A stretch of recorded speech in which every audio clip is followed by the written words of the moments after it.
While we were enjoying the woods of Hunterdon County, I spotted a really incredible creature.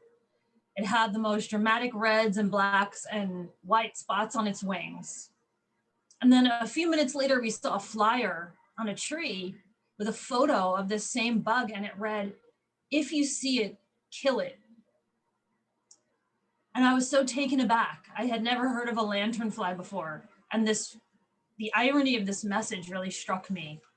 Today's call to worship is the original song that inspired that flyer. It calls on us to consider the systems that draw our focus to seeking an enemy rather than a solution.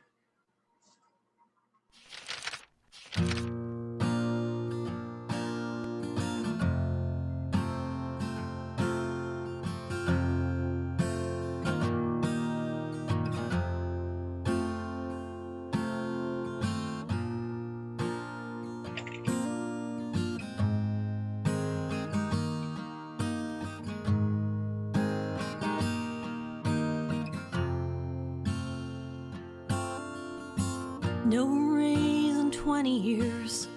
Go ahead and stoke my fears, and I'll kill what's left of time.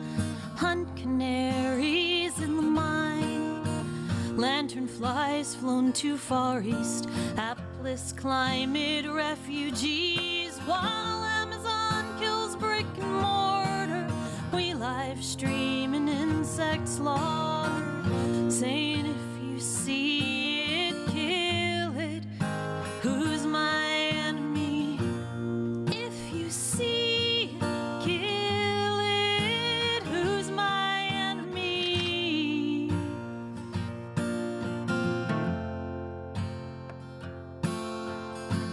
Who's the savior? Who's the troll?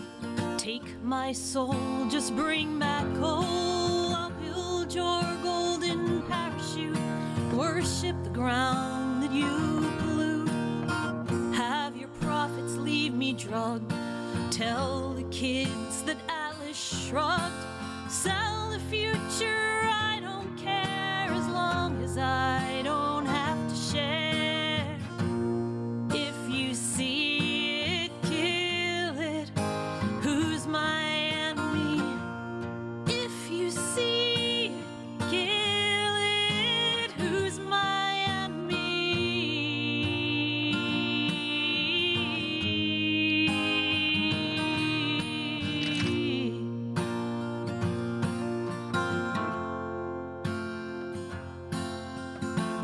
Propaganda in our bones.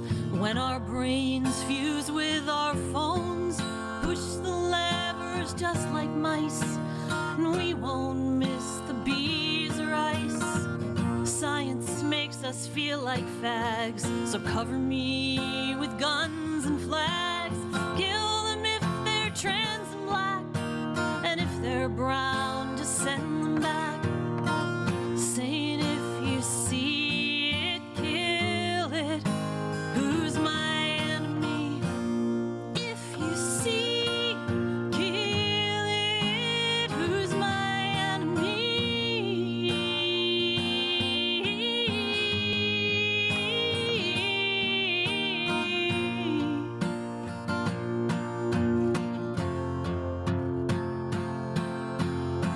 Vestigial bodies feel no heat, so now we just lust for retweets. Cross hidden lines like lanternflies, complicit in our own demise. Matricide to end this strife. Kill the one who gave you life. Seaweed rather end the world than listen to a teenage girl.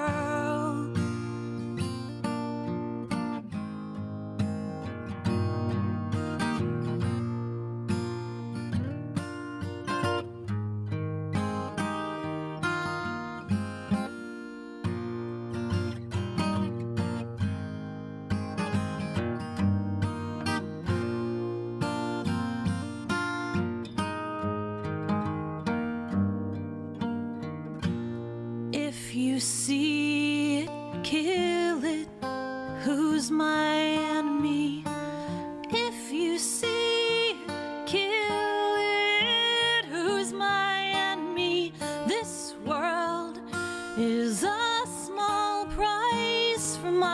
supremacy. If you see it, kill it. Who's my enemy?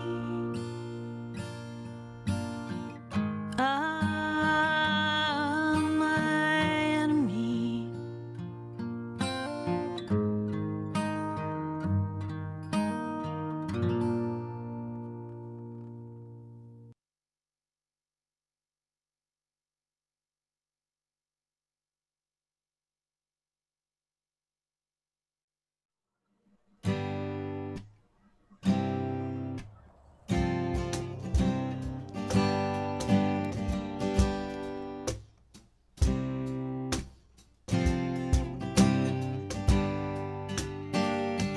Good night, moon, good night, stars. Goodbye to gas guzzling cars. Won't be no plastic straws wrapped around sea turtle claws. This land's yours, no, it's not mine. So no more talk of garbage islands. Good night, white supremacy. 'Cause it's gonna end with me. Not by now, Generation Z. It's not too late.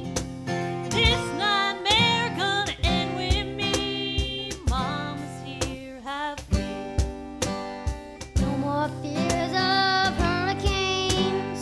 President, she will be sane. Rain will just be rain when you wake, and this world will be saved. This world will be saved.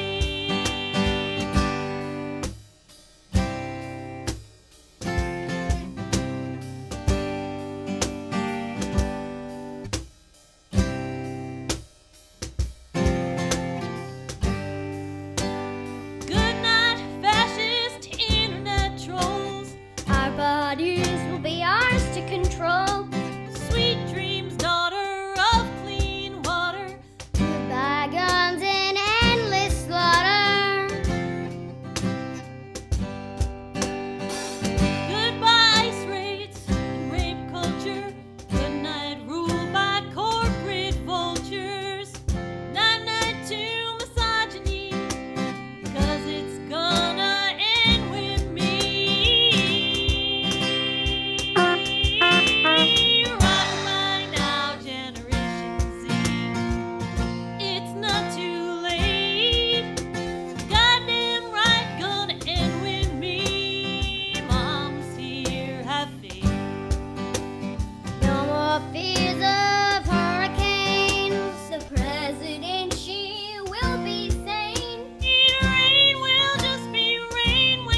When my twins were 8, we attended a climate change march to Congressman Frank Pallone's office, where a staffer announced that a small number of protesters could enter the building to express their concerns directly. My bold, fearless daughter immediately announced that she was going in and began pushing her way to the front. I followed, of course, afraid that she would be swallowed up by the crowd. But to my amazement, within minutes, the protesters parted as high school and college students began working together to shield my child and usher her to the front. As she looked up in wonder, one young person stated, "This is why we're here. We're doing this for you." I felt myself welling up. Thought back to my own college years, and despite already being a strong activist for LGBTQ and women's rights, I could not imagine at that age feeling the responsibility to safeguard the future of another person's child.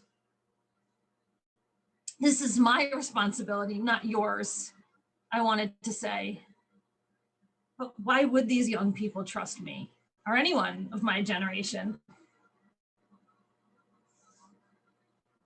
There's no choice, gotta find a way for this world to be saved. This incident inspired the song Generation Z Lullaby, along with my children's anxiety, asking me every time it rained, "Mama, is this normal or is this climate change?"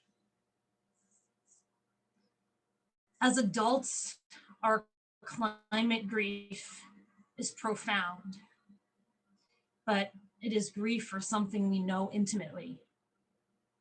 I feel it most like losing a parent. I lost my mother as a young adult, so I know deeply the grief of having that expectation that a mother will be there as part of your future and losing that. But my children never knew my mother. All they know is this elusive, kind of ephemeral sense that they missed something big and a deep wish to have known her. Their grief is for the space where a grandmother should have been. Imagine steeling yourself to watch the physical world you are only just beginning to understand and befriend wither away and change before you even have the chance to expect it. There's no choice, gotta find a way for this world to be saved.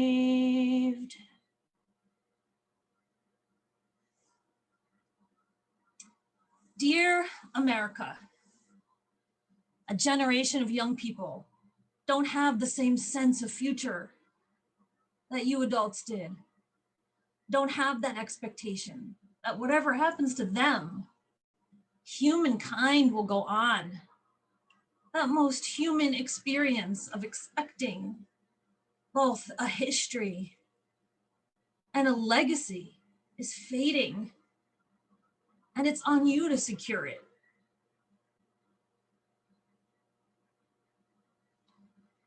If the earth could write us a letter, what would it say? Would she talk about renewables, retrofitting refrigerants? Would it take the form of a Twitter chain, an op-ed in the New York Times? A simple text that says, "Save me," in all caps?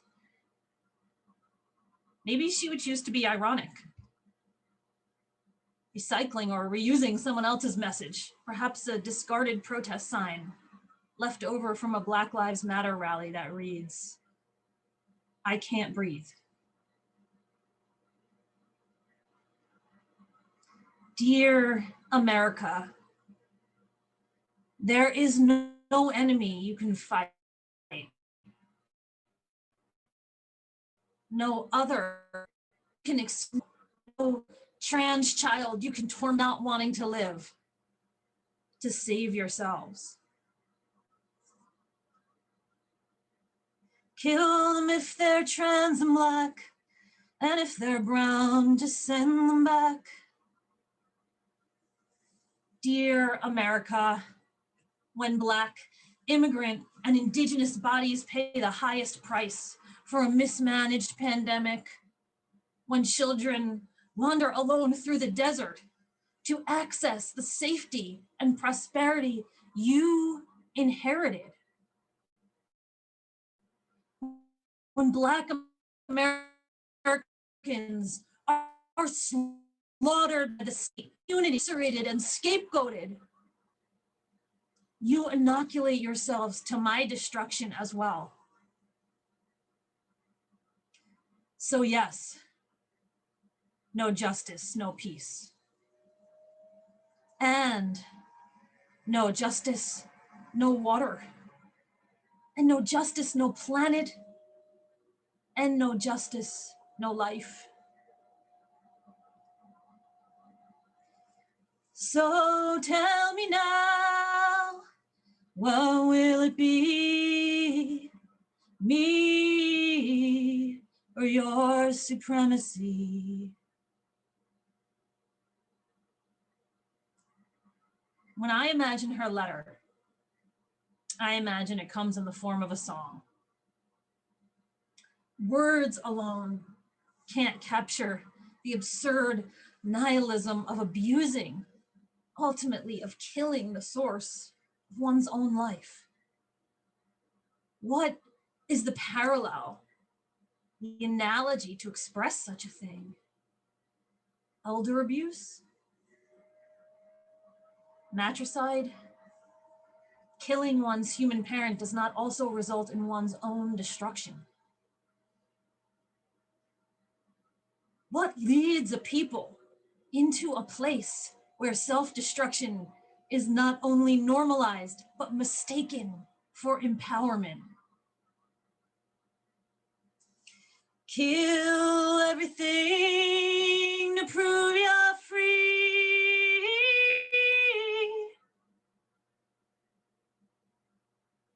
For the freedom to not protect ourselves from a deadly virus, for the freedom to hoard guns we are more likely to use on ourselves than for protection.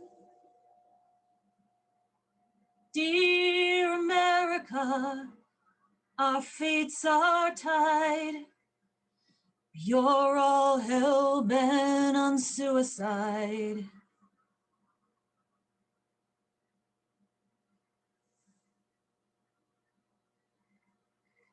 My friends, I'm not interested in slaughter of lanternflies, of humans, of the planet, or of myself. I want to sing our young people to sleep. I want you to have their backs. I want us to join hands and run into the streets of Portland, join the wall of moms, the leaf blower dads, form a trans fortress of parents. I want Greta Thunberg to curl up and relax with a good book. I want the young people of Parkland to get a good night's sleep. I want to give the earth a voice because I can't lose another mother.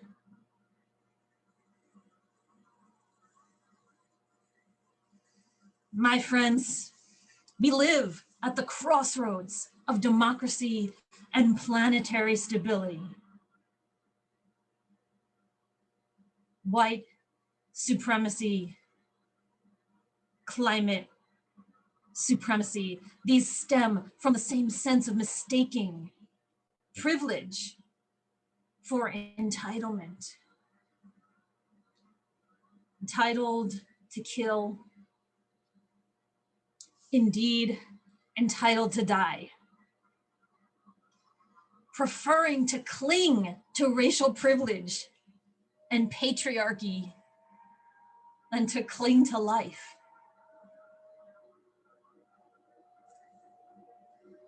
Seems we'd rather end the world than hand it to a teenage girl. There is no future for the earth without justice for her people. No justice, no life. And there will be no justice without democracy, the real kind, where everyone has a vote and everyone is equally represented.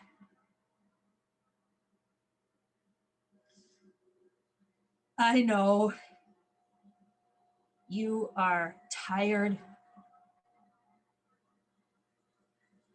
I know it's been a long haul.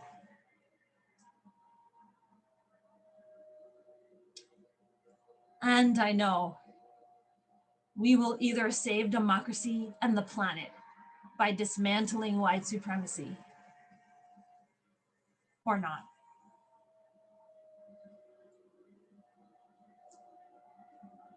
So I believe if she could speak, the earth would speak for the people. For the people, act, she would say. For the people, act. Here, where the arc of history bends toward justice or dies in a cul-de-sac, the next step on our path is clear. The right law has been written and passed the House. HR 1 will keep this arc bending. We have a shot, my friends. A long shot. And we very well may not get another.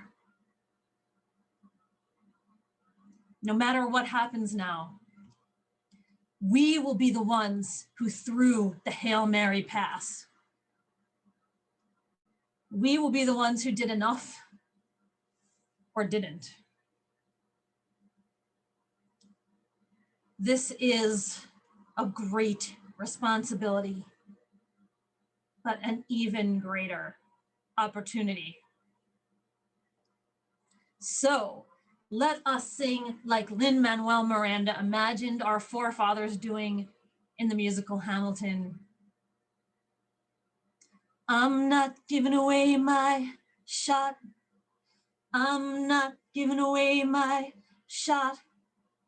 I'm not giving away my shot.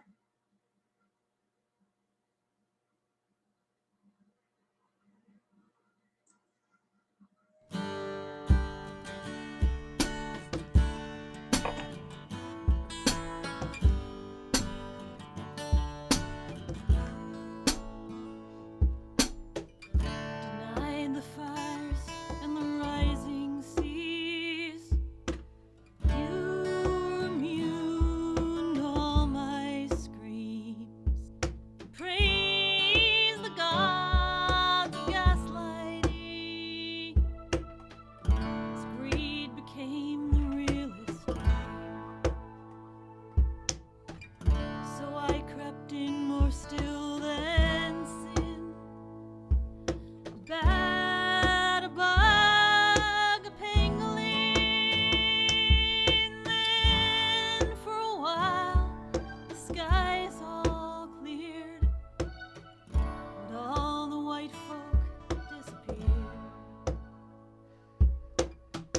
Dear America, fates are tied, but you're all hell-bent on suicide. So tell me now, what will it be? Me or your supremacy?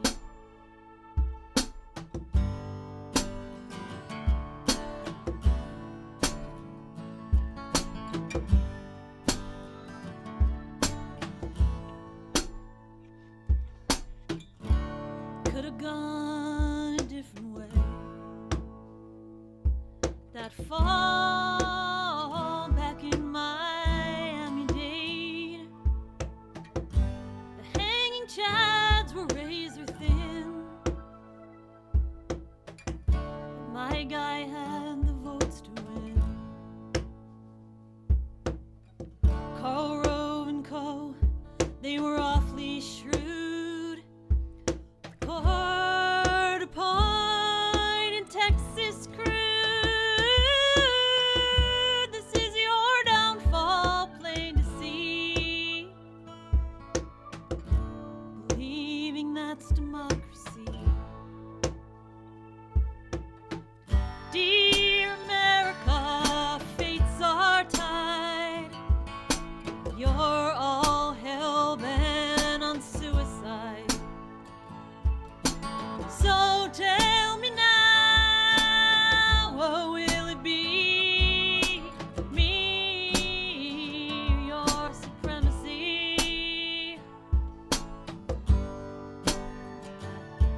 False idols preach to made up crowds.